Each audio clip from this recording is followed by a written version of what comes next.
I'm Alex Roy, author of The Driver, a memoir about a pretty normal guy who becomes an illegal rally driver and outlaw and jail visitor. I've done 11 rallies, 6 cross-country, the rest in Europe and Africa and Asia. A rally is, I guess, a legal, untimed event with cars on public roads.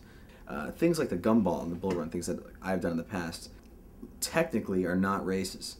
You have maybe 100 cars. Each entry pays $15,000 or $20,000, and to drive New York to LA or San Francisco to Miami. Imagine the world's most expensive road trip where 95 of the cars are just there to have a good time and show off their cars, and 5 of those guys actually are racing and probably should be kicked out or arrested. I'm one of those 5. My father revealed to me on his deathbed that he really wanted to do the original Cannonball Run. My mother didn't think this was a good idea, and said that if my father did it, she would leave him and take me at age 8 with her. I kind of got in my head that this is something I wanted to do.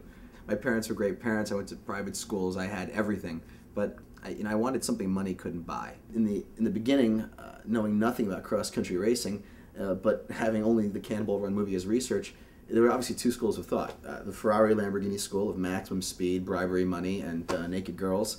And the other side were, the fake ambulance and the fake patient and kind of various gags.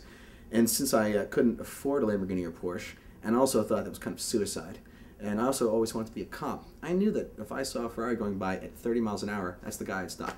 I took a map, studied poli-sci, and I'm like, let me pick neutral countries that have no enemies. They're very far away from where we're driving, and that's what we're going to wear. Then we Google the uniforms and see what they look like. Then we go on eBay and see if we can afford them. And if we can't, we make fake ones that are cheap. Mountie jackets all over eBay, no problem. Swedish Highway Patrol. There is no Swedish Highway Patrol.